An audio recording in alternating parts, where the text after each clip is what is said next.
So today, someone called me. They said they gave a donation yesterday online, and they sent me a message that they're giving this donation because 20 years ago they were in this airport in Duluth, Texas. Is that how you pronounce it? Duluth?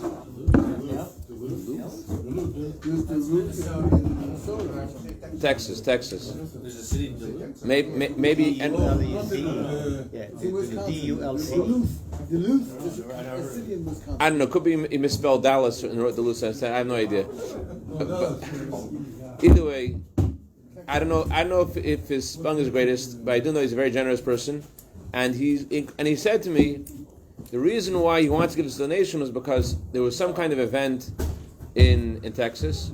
A lot of Chabad representatives there at this event, and somebody walked over to him. He was on the way to the restroom, coming back from the restroom. Someone walked over to him and said, "Hey, would you like to put on tefillin?" And he's like, "Put on tefillin? Okay, I can put on tefillin." And Rabbi Kunin was there, and they said to him, "You should sit next to Rabbi Kunin." Okay, so he sat next to Rabbi Kunin, and Rabbi Kunin told him, "If someone would bring you a pair of tefillin, would you wear them every day?" He's like, "Yeah, sure." So Rabbi Kunin called up Rabbi Zalman Marcus from Mission Viejo, and Rabbi Marcus brought him a pair of tefillin the next day. So he said to me, he was literally crying. He says, "Since that day, I put on tefillin every single day of my life. The last 20 years." Wow. And I have been in Italy. I was in Jerusalem after COVID. I had to be in a hotel in Jerusalem. It was the worst week of my life. I didn't know which way to daven, but I had this Google Maps, and I knew which way to face towards the Western Wall. And every single day, I time myself. I put on the tefillin, connect myself to Hashem every single day. And he's mamish, I don't know. I've never met this guy, and I'm like, and so, yes, you're from Los Angeles, so I figured I'd give to Chabad in Los Angeles. So Chabad in Los Angeles, okay. So. Don't worry, didn't solve the shul's deficit yet. but he said, and I'm doing this the last 20 years. I just turned 83 in November. Oh, you just turned 80. That's pretty close. Maybe I was thinking maybe it's your Jewish birthday around this time. When exactly were you born? He tells me when he was born. It turns out he has the same birthday as me, 11th of Kislev. Wow. So. I didn't have the merit of giving him the pair of tefillin 20 years ago. That wasn't me. My son, Jonathan. 11th of Kislev. It's the best birthday out there. When is it? 11th of Kislev. 11th. The point is that there is a plan. There's a plan. We don't always know what's behind the plan, but there's a plan. Like today Yisrael is turning tonight, I think 23. So it's 23 years ago tonight when Hashem said to the world, "Stop. The world cannot go on without Yisrael Weiss." And Baruch Hashem he did, because we need Yisrael Weiss. Yisrael Weiss, thank God, the man who was full of kindness, overflowing with happiness and with joy and with simcha. And we're really fortunate that you're on the train with us, Yisrael. L'chaim.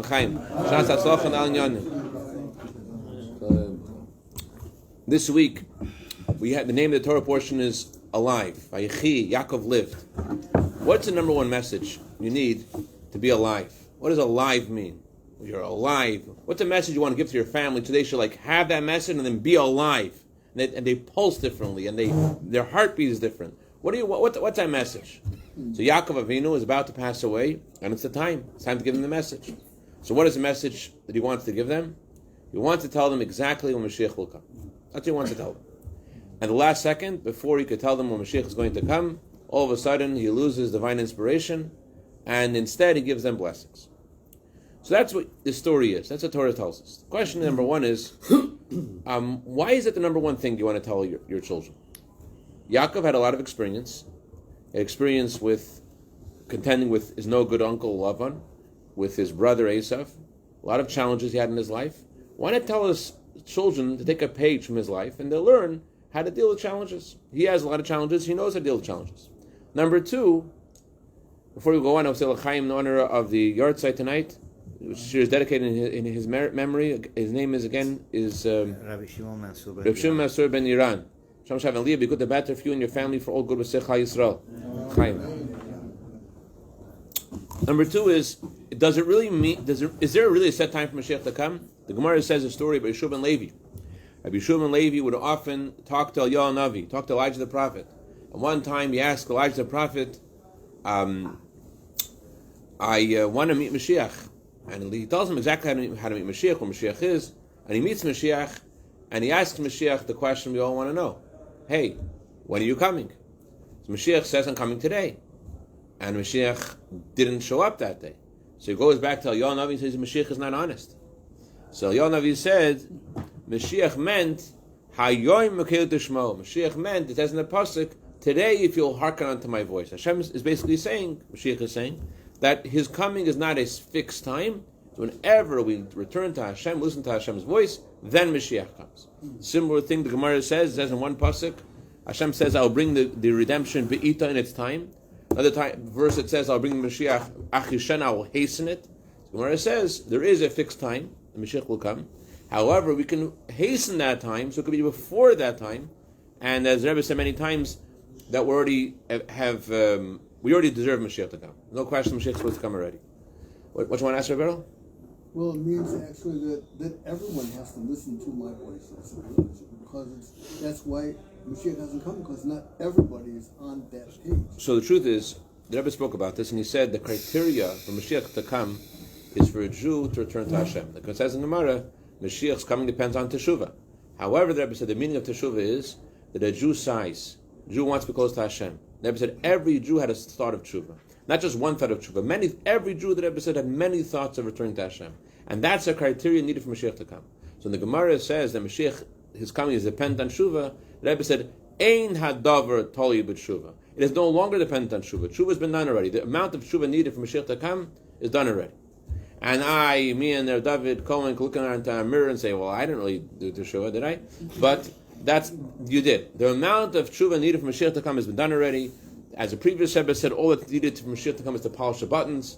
And as the Rebbe said, we've already polished the buttons, and all the signs of the world show us Mashiach is coming. Mashiach is supposed to come.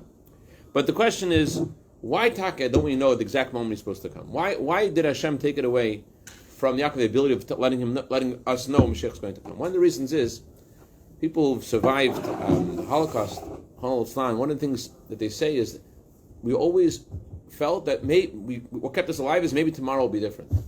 If we knew, imagine the time of Yaakov Avinu, you knew that Mashiach is not coming for thousands of years. There's going to be the Inquisition, there's going to be World War I and World War II, and who knows what else is going to happen, the Crusades, and Mashiach is still not going to come, it would take away the whole taste in life. If there is a world that you cannot change, you cannot make a difference, you cannot make a dent, there's no point in living. Maybe it's virtual. Maybe it's virtual. So what does it mean? What do Yaakov want to do? What do Yaakov want to do? So why would Yaakov want to tell us this? Why would Yaakov want to tell us the Mashiach is not coming for another 1,000+ years? The answer is that the Apter Rebbe says the following fascinating thing. He said that Yaakov wanted to give his children the ability to bring Mashiach immediately. He wanted to tell us these secret names of Hashem, these secret spiritual yichudim, they're called, spiritual remedies, to make Mashiach come immediately.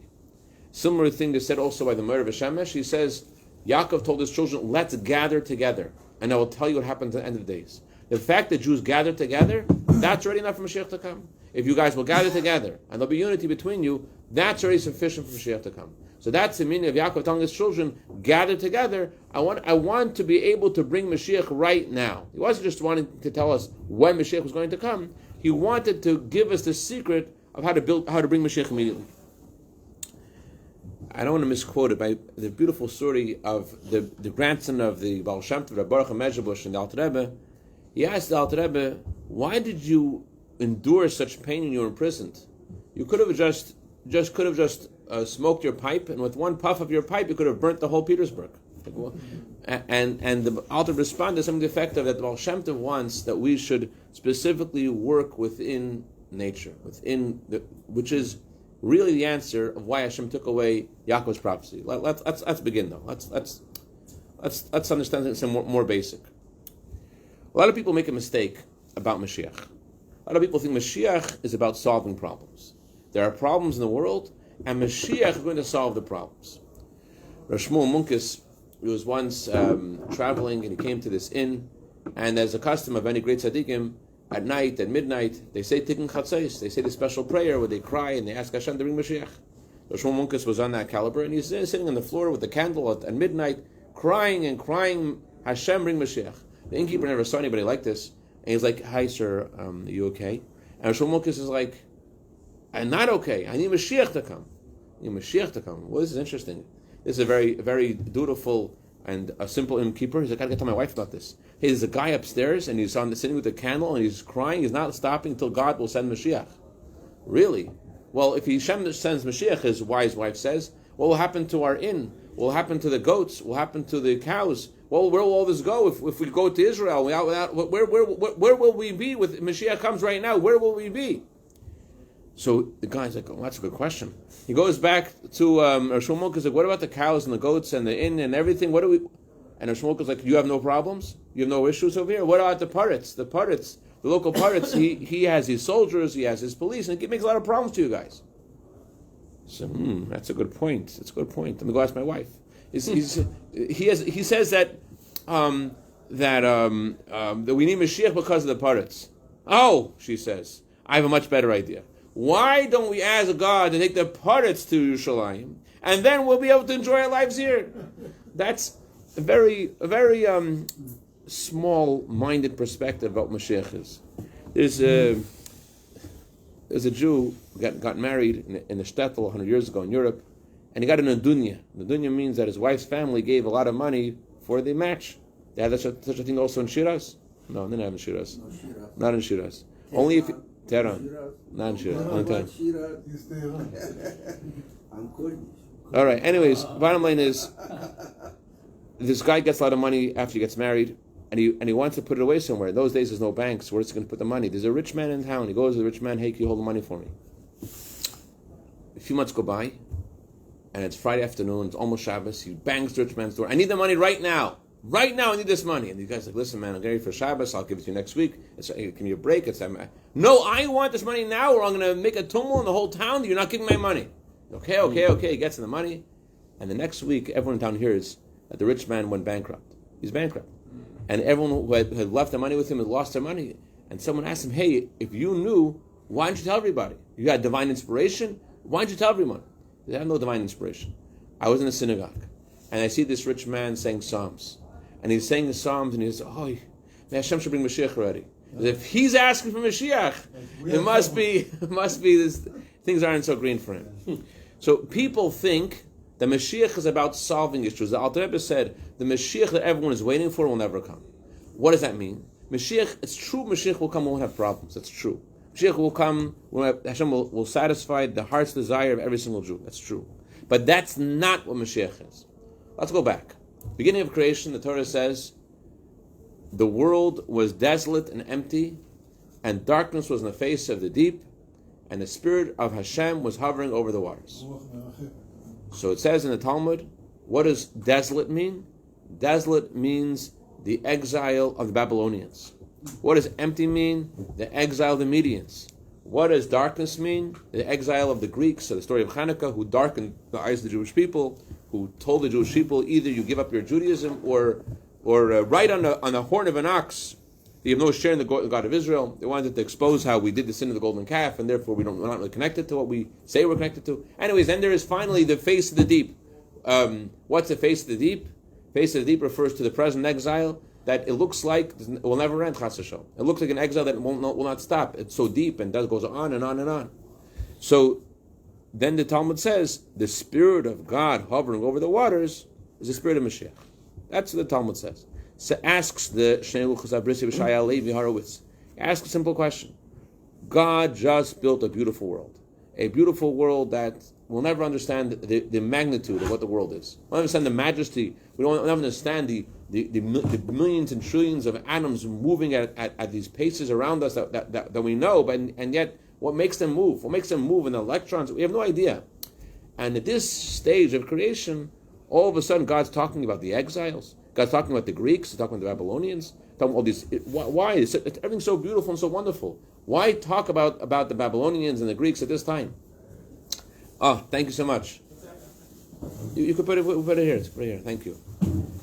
So the answer is that the goal of creation is the coming of Mashiach. It's a purpose of creation. It's not that first there are problems, and then to solve the problems, Therefore, Hashem gives us the redemption, gives us Mashiach. It's the opposite. The whole entire purpose of creation is Mashiach to come.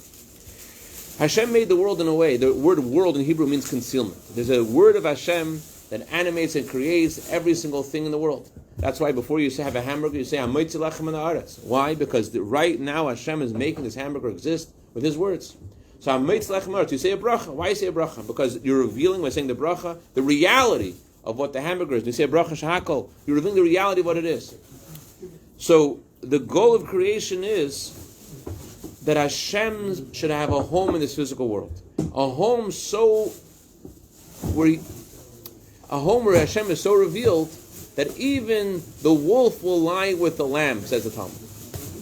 There was this zoo in Israel, and the zoo advertised that our zoo is just like the era of Moshiach. In our zoo, the wolf lies with the lamb, and there's no problem. The wolf and the lamb get along. And this guy who comes in and he's like, really? It's amazing. The wolf and the lamb get along? How do you guys do this? Well, we can't reveal our secrets, but we have our zoo as at the time of Mashiach, the wolf and the lamb in the same cage. And he's looking and can't believe it. The wolf and the lamb, unbelievable. You got to tell me how you do it. Actually, we switch the lamb every hour. But why is it important to us? Why is it important to us that the wolf lie with the lamb? Why do we need? Why? Who cares? The wolf will lie with the lamb. The wolf won't lie with the lamb. What's the difference?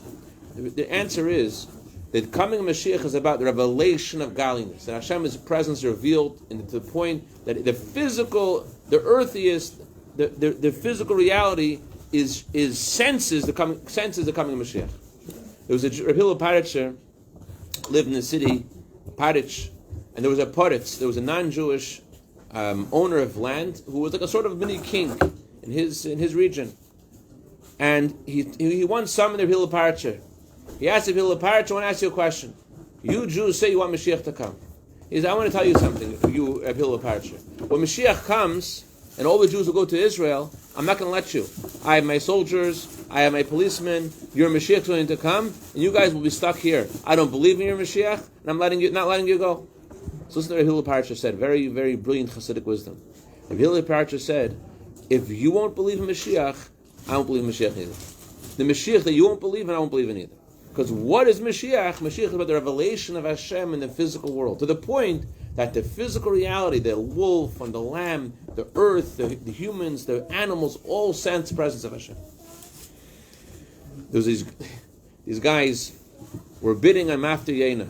Mafter Yena in our social as well is the honor on Yom Kippur, which sells for the most amount of money. It's a spiritual remedy for many things, among them for wealth. So this guy walks into shul. He's a little more of a modern guy, and he's bidding on Mafter Yena. And as more of a Hasidic guy, also bidding him after Yena. And the price starts going up from 10,000 to 50,000 to 100,000 to 200,000. And this modern guy who's not so religious, he's bidding and he's winning. He buys him after Yena for 250K. And after he wins him after Yena, he goes over to the Gabbai, the auctioneer. He says, so who is this guy Yonah and what is Mafter Yonah? So he's like, you don't know what Mafter Yonah is? So why'd you buy it? Why'd you put in $250,000 for Mafter Yonah if you didn't know what it is? He said, listen, the other guy, I know this guy. If he's investing in something, it's worth something. It's worth something. Similar way, we could see in ourselves the challenges that we have now before the coming of Mashiach, unique challenges. It tells us how valuable our mitzvahs are. It tells us how valuable our connection to Hashem is. The fact that we see in ourselves that there's a unique challenges we have to show up, to learn Torah and do mitzvahs. The fact that there's such a challenge shows us the evil inclination, the Yetzer Hara, doesn't want it to happen. Why? Because this is actually making something happen. That we are part of this plan of making the world a home for Hashem, and we're actually making it happen. Rabbi Somer Lau in Zund shared a story about a certain head of a yeshiva in Belgium. Before the war, he had this beautiful yeshiva, and he told all the students, whoever had a passport, to leave Belgium, but he himself couldn't leave. One of his students escaped. A student that this Rosh Yeshiva fathered. He took care of this boy like a father to a son. And when the war was over, the boy had survived, but many of the people in the yeshiva were killed, including the head of the yeshiva was also killed. The head of the yeshiva had a daughter, and the daughter had married someone not Jewish. She moved to a small town in Belgium, Gannat or something in Belgium. Anyone know familiar? Oh, Genet. Okay. And so this boy who had looked at the head of the yeshiva like a father, he felt terrible. But the head of the yeshiva's daughter married a goy, married a non-Jew. So he decided he wanted to do something about it. What's he going to do? So he sent letters. He found the address, sent letters, nothing. He decided after the war, no one had any resources. You can tell him how deeply this guy cared. He took a trip back to Belgium from Eretz Yisrael. He was in Israel to meet this lady, to talk to her about her father, to talk to her about Torah and mitzvahs, because he just was so distraught. This man who had fathered him, he lost his daughter. His daughter married a non-Jew. He went to her house. He comes to her house. He knocks on the door. She opens the door, and right away, a smart girl, her father's a Rosh Hashiva, she right away knows who this guy is. She shuts the door in his face. He'd come all this way from Israel after the war. You understand that when he take a trip after the war from Israel to Belgium, it's a big thing. He knocks on the door more. Knocks on the door, 15 minutes knocking on the door. She opens the door, she screams at him, and yells at him, "What are you doing here? I didn't ask you to come here. Why are you here? Leave me alone, close the door." What do? Keeps on knocking. Knocking and knocking and knocking. Eventually she opens the door a third time, said, "I don't want to talk to you, leave me alone and go away. You have to go away." I said, okay, just one thing, ma'am. Could I please have a cup of water? A Jewish heart. It's hot over here. I'm here outside of here for an hour, man. I'm so thirsty. Can I just have a cup of water? She goes inside. She gets him a cup of water. "Oh, thank you so much. I'm actually very tired. I'm staying for. Could you just give me a chair, maybe, just for a few moments? I could sit down."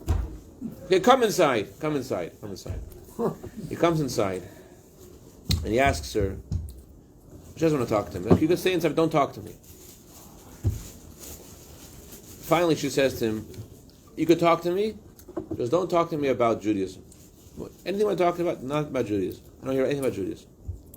He said, "Okay, I just want to ask you a question. How'd your father die?" So she said, "The Nazis came into the yeshiva. And one of the Nazis had a rifle, and with the butt of his rifle, he hit my father in the head, and that was the end of my father." So he listens, and he gets up to leave. And he's getting up to leave. He says, "Just remember, you have the key. You have the key." What key? What are you talking about? She's thinking maybe there's some safe her father left or some kind of thing. And he keeps on walking. "Remember, you have the key." I said, "What key? What are you talking? What key?" So he tells her like this: "Your father had a dream, and your father had a argument, a disagreement with Hitler. Your father dreamed a different dream than Hitler. Hitler's dream is that your father's grandchildren should be goyim. Your father's grandchildren should not know about Hashem. And your father's dream is his grandchildren should be connected to Hashem, should know Torah mitzvah, should continue in the golden path that his father and his grandfather, his great-grandfather, all the way to Avraham Avinu, that's what his dream was. And the key to your father's dream is in your hands." He walks out, and he could see that there's some movement inside. He stays outside. He had a driver. Told the driver, "Turn the car on. I'll just wait here." She runs out, and she says, "I want you to take my son with you to Israel." So he tells her, "I can't take your son to Israel. He's a little boy. You come to Israel. You come to Israel and stay for a few months." And she did. She came. She made a suitcase. She went with him and her son to Eretz Yisrael. And today her son is a rabbi in his shul in Yerushalayim. Unbelievable. Yidden. So we don't realize the purpose of creation is the coming of Mashiach. And every one of us is a spark of Mashiach. The Kohen Samagid says every time you feel you want to be close to Hashem when you daven. You feel sometimes you daven, you feel you want to be close to Hashem. Sometimes when you learn Torah, you feel I want to be close to Hashem. Where does that come from? Because every Jew has a spark of Mashiach in him. The purpose of creation is realized, as the Nachum Chernobyl says, Mashiach is like the Jewish people are like one body, and every Jew is like a part of the body of Mashiach. And the coming Mashiach, it's like one puzzle that we all fill a spot in that puzzle, like a factory. One person makes the wheels, one person makes the tire, one person makes and the car is created. All of us were creating Mashiach. We have a unique destiny. This guy called me up today. Clear blue sky, 83 years old, 20 years putting on tefillin. Old people, we don't know what's going on. Rabbi Greenwald, the father of Rabbi Greenwald, who davens for Rosh Hashanah Kippur, Rabbi Greenwald would travel around different communities in Israel, the Rebbe's encouragement, to inspire them to keep Judaism. They had this evening called Encounter with Chabad, and he would go to very anti-religious kibbutzes. Shomer HaTzair. Shomer HaTzair is the most anti-religious kibbutz. He would go there too. And in those days, when he was starting his career, they would have, Israel was very communistic at that time. Israel felt children shouldn't live with their parents, children should live in this orphanage. And the parents maybe should visit them or whatever, but that's the way it was in Israel. Crazy. Wow. So this guy, he comes to the orphanage, and he speaks to the children. He tells the children, among other things, it's important that everyone should say Shema Yisrael before you're going to sleep. He tells them whatever he tells them, and after he finishes telling them whatever he tells them, he says, by the way, it's important you should say Shema Yisrael. Before you go to sleep, you say Shema Yisrael. All right? He comes back a few years later. And a little girl tells him, oh, I remember you, Rabbi. You were here a few years ago. You told us it's important to say Shema Yisrael. So I encourage there was 60 kids in this building. I encourage all the kids to also say Shema Yisrael. But you know what? I say Shema Yisrael every day 60 times. Because no one else is saying it except for me. So I say it every day for them. Everyone should have a Shema Yisrael. She says it every day for them. Every day Shema Yisrael. This is the meaning of this week's encounter of Yaakov with his children. The number one thing you want to tell your children is that they are alive. And they're part of the plan of creation. And their mitzvahs and their Torah and their davening is a piece of the puzzle coming Mashiach. The Tzemach Tzedek said when Mashiach will come, we're going to say, aha. We're going to say, aha. Why will we say, aha, when Mashiach comes? One explanation is this. On Yontif, when the Torah is coming out of the ark, we say a prayer. The prayer we ask Hashem is, may the verse, V'nochal of Ruach Hashem, be fulfilled in us. What does that verse mean? Hashem promises that God's Spirit will rest upon Mashiach. We ask Hashem, may that verse happen to me. Now, what does that mean? Vitaly, you Mashiach. What are you asking for? There's a spark of Mashiach. And you know what, Daniel? It's very easy to not believe that you have a spark of Mashiach. Why not? Because you have an ego, and you have animal soul, and you have all kinds of things which derail you. And there's a consumed godliness. But Yaakov wanted his children to feel the emes, the truth of who they really are.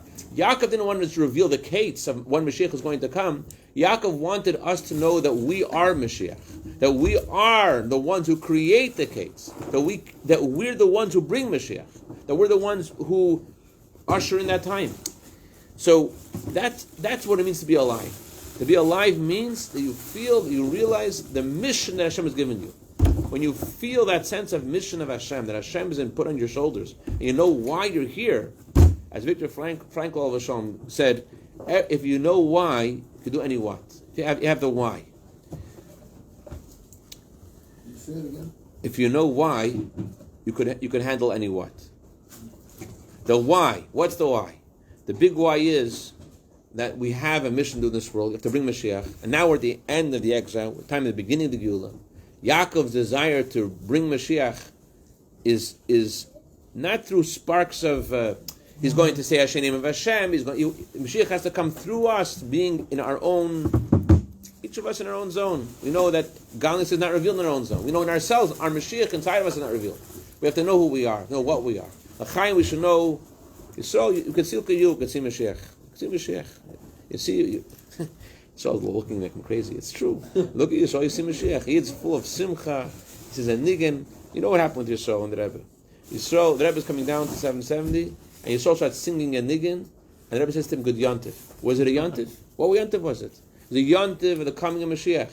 And he revealed the yontif coming of Mashiach. He's celebrating. You hear Rabbi David giving out candies to kids on Shabbos, saying brachas with them.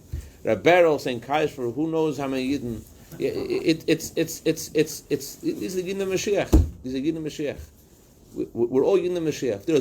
Even though we look at ourselves so small, we are the citizens of the future, and we're the ones. And if it wasn't so important, it wouldn't be so hard. If it wasn't so important, if that guy's big I'm after you know that this is if the Yetzer Hara is trying to take it away, you know it's valuable. L'chaim, l'chaim. We should know who we are, what we are. We should see Taka Mashiach Tzidkeinu. Mamish, mamish. L'chaim.